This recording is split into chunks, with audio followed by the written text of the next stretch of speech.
Hey guys, it's Sasha. New GDP data has just come out and monthly GDP has not grown in July 2025. 0%. Nothing. That's the state of our economy right now. The UK economy is not growing and I will show you some of the most interesting data on this. But before I do, I want to show you something even more important. Here is the opening section of the report on UK GDP, and you can see that the most important line, the critical line in this report, the one with the new data for the most recent month, is down here in the penultimate paragraph. And the last paragraph is the second most important one, that says that the main reason why the economy is doing badly is because production fell by 0.9% in 1 month, which is actually pretty bad in itself. But let me show you this same exact report from the previous month. This is the format that they used for a very long time. And you can see here that the first sentence, the opening bit of the report, gives you the most important thing. It says that GDP grew by 0.4% in June 2025, and that's because the government needed to have a strong month back in June after the previous 2 months turned out to be negative. So the government, of course, if you remember, went and borrowed money and spent a huge amount in June to make the quarter overall positive, to make the overall GDP number look better. It literally is the only reason that the second quarter was not negative. I showed all the numbers on this when that came out a month ago. But anyway, going back to the latest report, they have decided to change this layout. And now the bit at the top says that GDP grew by 0.2% in the 3 months to July. If you're not paying attention to the tiny differences in wording, you might have drawn incorrect conclusions. And I think that is exactly what they want you to do. So now they bundle all of the months into groups of 3 instead of telling you what happened in the most recent one, because conveniently that big amount of spending in June means that when you bundle June in together with July, that makes the overall number look better. It makes it positive. And exactly the same thing will happen again when we see the August data next month, because June will also be in that 3 months, June, July, August, right? And do you know why they did this? Do you suspect why they might have done this? Well, I have a little theory. The next report for August is going to come out in October. So the first time that the government spending from June will fall out of that 3-month running total will be when we see the data for September. And that's going to happen in November, because it'll be July, August, September by that point. There'll be no June in there. June will not be included. And that report is going to come out in November, literally just before Rachel Reeves delivers her next budget. So the later that they can delay the bad news, the better. And by the way, why did the government delay the budget to the very end of November? So weird. This is completely unprecedented. It has never been delayed by a month and a bit before. Has never happened. Back in 2017, the Conservatives, for no particular reason, moved the budget from March to October. It's not quite the same thing as delaying. They just changed the order of things. But then because they had nothing better to do, because they were incompetent, whatever reason, I don't know, they kept changing it between March and October. 1 year it was October, then they changed it to March, then back to October. They just couldn't make their minds up. Then Rachel Reeves turned up with this new government, and they changed it again from March to October last year. But this year, they have delayed it by an entire month to the very end of November. Remember last year, the moment that she delivered the budget, all the economic data immediately started collapsing because the stuff in the budget was so bad for businesses started reacting immediately. And suddenly, companies started letting people go, jobs began disappearing at the fastest rate since the financial crash, job vacancies began disappearing. Well, at the next budget, Rachel Reeves is apparently going to need to do even bigger tax increases. So I guess she is just trying to kick the can down the road as far as possible with all of this GDP stuff, because she is expecting the outcome of her budget to be pretty bad. It really does bother me that the UK government is gaslighting people by changing the layout of the GDP report just so that they can artificially make it look better by changing the way the numbers are reported. And it really bothers me that instead of doing an emergency budget at the beginning of this year, when they should have done it, when it was already obvious that the UK is in big trouble because people started losing their jobs and all the other negative data. Instead, the budget was actually delayed. You know what else really bothers me? When I get added to one of those WhatsApp groups by scammers who somehow got hold of my number. Now, I am not really susceptible to scams. I am way too cynical, but it does bother me that these people have access to my personal data. And it's not just the phone number. They also have my email and private information about me and my family. It got to a point where I would get unsolicited calls and text messages or added to a group somewhere multiple times a day. And it's just frustrating.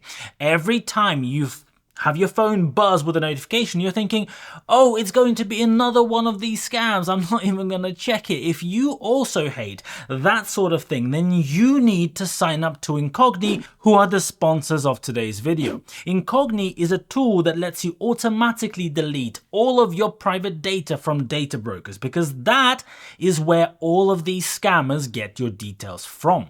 Data brokers collect your data from wherever they can and then sell this to whoever wants to buy it.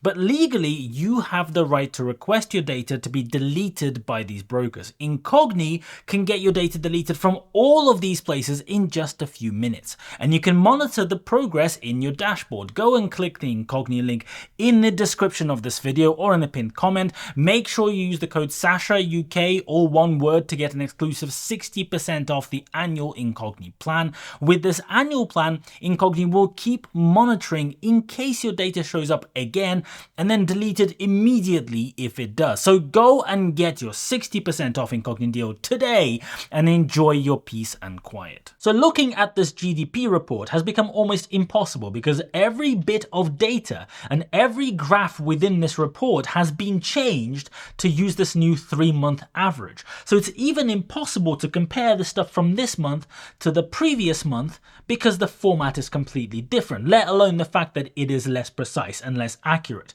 Instead of giving you the monthly numbers, you get this new gobbledygook. Like this chart. This is the first chart in the report. And see how GDP is really high in April and May? Well, what conclusion would you derive from that? That April and May were great, right, this year? Well, guess what? April and May were both negative months when it comes to inflation. You can see it from the last report. But they've now changed the way that the calculation works, and hey, it's magic, they're positive in this new chart. Talking of changing calculations, in August, the UK government also changed the way that GDP is calculated. Of course, this does happen every year. They make adjustments, they change the methodology, they change the way that they collect data, they apparently try to improve the accuracy. First up, you can go and read the globalization chapter of the Blue Book. The Blue Book is the name of the report that fudges the numbers every year. The reason that it's called the Blue Book, by the way, is because its objective is to keep lying to the British public until you're blue in the face. So this year, they changed the methodology for how they calculate GDP from pharmaceutical companies. Seriously, you will not believe what they've done. I'm going to tell you. The reason that they only applied this to the pharma industry is that if they applied this change to every industry in one go, then the fudge would be too obvious. It would be too massive. It would make the GDP look way better, and it would be very obvious that it's a load of horseshit. So what they've done is they've added all of the pharmaceutical products manufactured by UK companies abroad and sold abroad, so nothing to do with the UK whatsoever, to the UK GDP. And they have at the same time removed the cost of exporting by the same companies any raw materials by the pharma industry, because the manufacturing in other countries is now being considered as being part of UK GDP. This, of course, is complete donkey poop. It's not how GDP is calculated. GDP is the measure of all the goods and services produced in a country. There are 3 different ways of calculating. Ultimately, that is the thing that you're trying to measure. Goods that were produced in other countries are not part of UK GDP, unless they were then purchased into the country, which comes under the imports bit. Well, now they are part of GDP after the change. For some peculiar reason, this is what baffles me, right? For some peculiar reason, this only now applies to pharma. So pharma stuff produced in other countries now counts, but other stuff does not? Like, what? Because if we really wanted to go down that road, well, then I guess all of the Nissan cars manufactured at that plant up in Sunderland, well, that should be subtracted from UK GDP, right? That's not part of UK GDP because Nissan is a Japanese company. Cross it out. We should also subtract the Jaguar Land Rover manufacturing because they are owned by Tata Motors, which is an Indian company. Get rid of that. So all of the Land Rovers made in the UK are actually part of the Indian economy going forward, according to the same government logic, right? Ford is American, Amazon is American, so everything we buy on Amazon doesn't count towards the UK economy, right? Am I getting this right? Is this the way that we're doing it now? You get the point. So as a result of this change, the UK economy has magically grown by 12 to 13 billion pounds a year out of nowhere. And here is the real kick in the teeth. We are seeing a record rate at which UK business owners are fleeing the UK at the moment. These people will often go and move. They'll move some of their business over as well. Many of them will keep the legal entity based in the UK. We have seen this already with the numbers. This year was the first year when the number of companies on the Companies House register actually started shrinking because more companies were closing than opening. We've seen that thousands of company directors have left the UK after the new government started increasing taxes.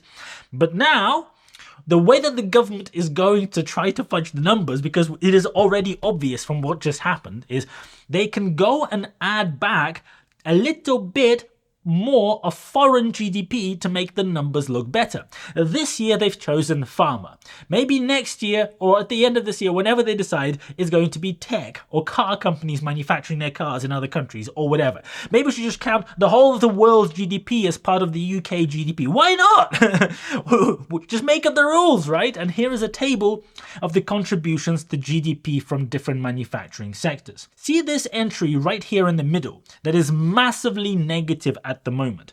That's manufacture of basic pharmaceutical products. So after the UK government hit businesses with tax increases, I am guessing some of the pharma companies started outsourcing more of their work abroad, or at least reduced their UK production, more than other industries. So when the statisticians sat around and thought, what is the most accurate way to improve numbers, or how do we fudge the frickin' GDP this year?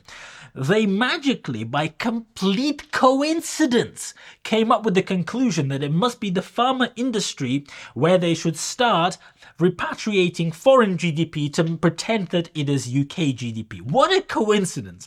But looking at the overall numbers for the economy, it continues to be the services sector that is apparently still doing okay, while production and construction are not doing so well. This has been the case for a while. And on an annual basis, UK GDP is still positive. Somehow. Well, we know how. They keep making the numbers look better, but it's becoming increasingly difficult to believe any of these numbers that are being pumped out on UK GDP. We can see anecdotally around us, if you go to the high street, go and look at the shops, go and look at... Maybe people in central London have a slightly different perception of reality to people in the rest of the UK. Because I see this in the comments over and over. Go and look outside the M25. It looks very different. We will have more data this month on all the different macroeconomic variables, but the number of jobs has been falling for the whole of this year. It's pretty bad. The number of vacancies is falling even faster.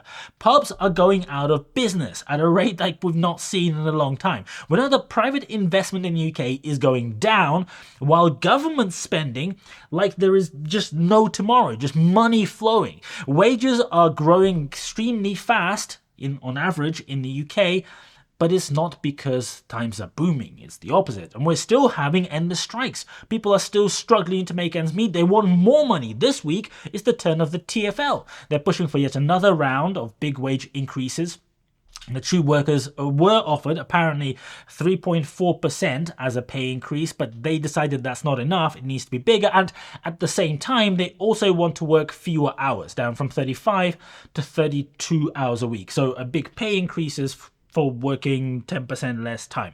Sign of the times, I guess. In the first quarter, GDP would have been negative if it wasn't for companies fast-tracking exports ahead of the US tariffs being announced and a magical one-off seasonal adjustment that has never been applied in the same season in any other year to turn the GDP numbers that would have been negative into positive.